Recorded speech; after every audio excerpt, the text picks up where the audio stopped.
Hey guys, welcome back to my channel. If this is your first time here, I appreciate you for tuning in. And if you're a returning subscriber, welcome back. So today's video is going to be talking about my fibroid recovery. I had fibroids, so I just wanted to talk to you guys a little bit about that in case there's any women out there that's going through something similar. So yeah, if you're interested in getting to know my story, then keep on watching. So I think I've been dealing with fibroids for maybe about the past year and a half. I was going through an issue with my periods being like extra long. When I was younger, my periods would only be 3 days, but for so long I was on birth control, probably from when I was like 14 all the way up until maybe like 3 years ago I got off. So I noticed my periods got a little long. They would be 7 days. I would bleed a lot. If this is TMI for you, then you might want to go ahead and click out of this video. I don't want to offend anybody or gross anybody out, so if you're not a female or if you don't want to know about fibroids or the history on it, then click out of this video. But anyways, I have been dealing with it for about a year and a half. Finally, I had talked to my grandmother and my mom about, my bleeding 7 days and blood clots and different things of that sort. My mother and grandmother both were like, well, we have a history of fibroids. And for me, I'm thinking, well, I'm young. I'm too young for that. I'm sure I don't have fibroids right now. Because, it's like, okay, well, I'm 28, 27. At the time, 27, 28. So that's still too young for someone my age to be going through things like that. But I guess me now getting older and seeing that things are changing, even though I'm just going to be 30 within a year, but a lot of things are changing and I'm seeing that now. It's hard to accept, but it's okay because I'm blessed to still be here. But so I think I dealt with that for like a year and a half, and it took for me to go through the pain. I was hurting so bad. I would hurt so bad. And it got so bad to where I was having to wear a pad and a tampon. Now, again, if this is too much for you, then click out of this video. I'm sorry, but that's definitely not good when you have to wear a pad and a tampon. I've never had to do that ever with no period. So I knew something was wrong. Finally, when I went to the doctor, he told me that just by me getting a pap smear, he could feel one fibroid already just by me getting a pap smear. So that tells you a lot. Fast forward to this year, my mom ended up having to have a procedure done, and she didn't know anything about this hernia that she had. Well, when they told her that, of course she looks fine on the outside. So for me, that's scary because it's like, okay, well, they grow. So you never know, how big they can get. And for her, it's like, well, you didn't know how long that's been there. It hasn't bothered you or anything. So that's scary. So when she told me that, that scared the living hell out of me. And I ended up calling my doctor and asking him if I could come in to get the sonogram, because they told me that I would have to get a sonogram to make sure that it wasn't more. So I ended up going in. I got the sonogram. They told me I had a fibroid, all of that. When he told me that I get the fibroid, the only thing was, since COVID is going on, it pushed everything back. So with everybody having surgeries prior to, my surgery wasn't supposed to be until the end of September. And that was really scary for me because he told me that they grow. And he said that it probably started out really small, and probably because I've waited so long, that it would probably grow more by the time it was time for me to have surgery. So I'm really freaking out at this time because I was already hurting, but I was trying to ignore the pain and act like, excuse me guys, like everything was okay. So I was really terrified then. And not to mention that I've never had surgery, so I was very scared. Then after that, they scheduled my surgery for the end of September. 2 weeks later, they ended up calling me. Someone canceled for their surgery. And I ended up being able to get my surgery done in June, which I was so glad. And I know that wasn't nothing but the man upstairs. I was assigned. All of that came from the man upstairs, because there's no way that I was going to be able to wait that long. So I'm so blessed. I'm so thankful. I'm just so grateful that I was able to get my surgery done ahead of time. But enough of that story. I want to kind of go in on the surgery and all of that. So I ended up having surgery June 9th, 2020, of course. That morning when I went in, of course, since COVID is going on, you can only have one visitor. I had one visitor, which was my mom. I could not have anyone spend the night with me. No one could go back with me before my surgery. I couldn't see anybody in the back before my surgery. So, not to mention again, this is my first surgery, so it's very scary. This is very scary for me. And I'm used to having my mom for everything that I do, pretty much. So, I was so scared. That morning, I was scared for the maybe 2 weeks up until it was time for me to go in. And that day, it's like I knew God was with me, holding my hand. And I went in and did it, and I had no worries, not scared, not anything. I ended up having my surgery at Harris Methodist Southwest. So, again, like, I couldn't have anybody spend the night, couldn't have anybody go back there with me. So this COVID thing kind of has everything messed up. But I will say it was kind of a quick process.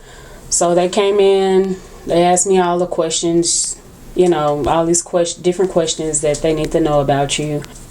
You know, you can have your phone back there, but right before surgery, they take your phone, and they ended up rolling me back maybe about 8 o'clock. My surgery was supposed to be at 7:30. They rolled me back about 8 o'clock.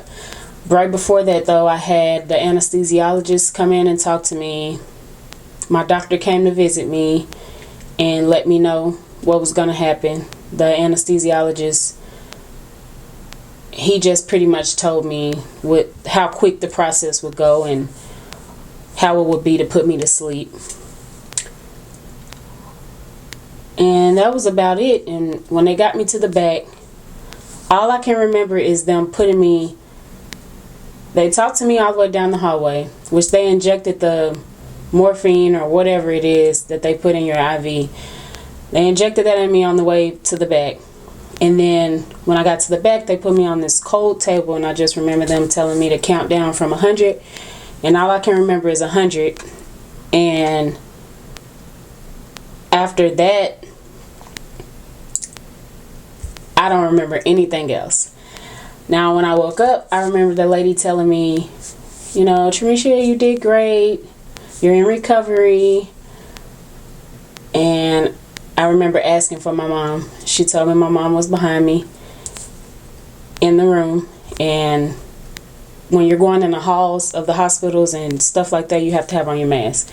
And finally, when they put me in my room, my mom was standing there waiting for me. And they took the mask off. And I was so drowsy, you guys. I was so drowsy. Man, it was so crazy. But I woke up, I remember seeing my mom, and that made me feel so much better after that. So I went back to sleep, and then I woke back up, and then the nurses came in. They came in to see what my pain level was, and then they kind of wanted to see if I could eat. So, oh, and also, for me, I know I get very nauseated with morphine or any sorts of IVs, just different things like that. So I did make sure that I told the anesthesiologist that I get very nauseated. So he made sure to tell me that he wouldn't give me as much gas. I don't know exactly what that means, but he just said he would make sure that they wouldn't give me that much gas. That way it won't make me nauseous when I wake up. So if you're one of those people that get nauseated like that, make sure you tell your anesthesiologist to not give you as much gas or some sort, just to not make you nauseated. Because when I woke up, I was not nauseated at all. They gave me a patch to put behind my ear I did have the patch behind my ear, and it lasts for 72 hours. And you're not supposed to take it off at all. They don't want you really touching it or none of that. And it's to keep the nausea away as well. But when I did wake up, the nurses came in, they gave me pain meds. I had a catheter on, and I also, they made me start with the liquid diet. So I think when I woke up, I had water, and I want to say they gave me some Jello to see if I could keep it down, which I was fine with that. And then after the Jello, I was fine. So then they moved me up to kind of solid foods, and then after that, I was back to my normal bag. But yeah, so that first day they made me walk around. Excuse me, guys. I walked around the hospital, and this was just at the top floor where I was at. I walked around the nursing desk 4 times. They helped me at first, but I pretty much had it on my own. After that, I was fine. It was just a lot of pain. It wasn't really bad, but whenever your pain meds wear off, it's hard because you're used to just getting up and sitting down and getting up and sitting down the way that you're used to doing. And for me, I wasn't able to do that as fast. So it was a little bit of a challenge, but overall, it wasn't that bad. Some people make it seem so extreme, and I know everyone has a different pain level, but it really wasn't that bad. So I just want to say, like, for some people out there, if you are terrified of getting cut, don't let that take you away from getting your surgery, because I feel like that is a surgery that is very much needed. You will feel like a brand new person, and I definitely do. I feel so much lighter. I feel so much better. I feel like I got my life back. But back to what I was saying. I walked around the top floor 4 times, and of course they would have to come in there and change out my catheter. And I had some really good nurses. They were very good, very nice, sweet. They took care of me. And what else happened that first day? You're going to be in and out of sleep a lot. I was sleeping off and on a lot. My visitor, my mom, she couldn't stay. She couldn't spend the night. She could only come, and then she had to leave at 8, and that was it. And yeah, so I just feel like pretty much the first day is kind of like a slow process. Sorry guys if you hear that loud noise outside. I'm right by a window, and of course there's an airplane going right over my apartment window at the moment. But anyways, I feel like that first day is just pretty much a slow process. You're trying to get back in the kick of things, really just resting and trying to walk on your own so you could get out of there. My intention was to get out of there because I wanted to be home. Yeah, so that was pretty much my first day. Now, for me, I got to go home on the first day, and that's because I didn't really have any issues. I did everything on my own. I pretty much, walked around. I didn't have any issues. They want you to do a bowel movement before you do leave on your own without the catheter. So that following day when I woke up, they did take the catheter out. But I got to go home that next day also. So my doctor came in, he released me to go. I did get to urinate that morning on my own. Man, it was hard. It was so hard, like trying to sit down on your own. I would probably say that's probably the worst thing that hurts the most. I was hurting so bad trying to just sit down, especially when your pain meds wear off. It's something, but it's okay, because I know, like I said, it was needed, because it didn't last long, and I'm not gonna let nothing keep me down long. I'm a fighter, so I definitely got over that really quick. I didn't want anybody helping me, and which is probably bad, but I didn't want anybody helping me because I just wanted to try to get it, try to do it on my own. So yeah, but it was tough sitting down to use the bathroom and get back in the bed, and you can't pick up anything over 10 pounds. And I ended up being off for 6 weeks, which was, in my eyes, a blessing. That first day was, the first day after the surgery was, it was tough. The car ride was kind of bumpy and it hurted a little bit, but it wasn't as bad as I thought. And then getting home and just trying to sit and get comfortable, it was hard. It was kind of hard for me to lay down and get comfortable. And again, when those pain meds wear off, you have to take them. I was trying not to take them because I'm not a big medicine person, but they want you to take those pain pills every 3 to 6 hours. And look, my nurse told me before I left, take them every 3 to 6 hours, especially if you really need them. She was like, for the first week. And that first day after the surgery, I was trying not to, and no. I had to keep taking them because, oh my God, that pain was, like I said, it wasn't bad, but just trying to sit, and especially if you do too much, you tire yourself out really easily. It was a lot. But again, I came out of it quick. You might not have your balance as good. I know I was kind of weak a little bit. Well, that was pretty much it the first day. The second day after surgery, it was a little better. I feel like every day got a little better. The second day, I was still moving slow, of course. I was moving very slow. But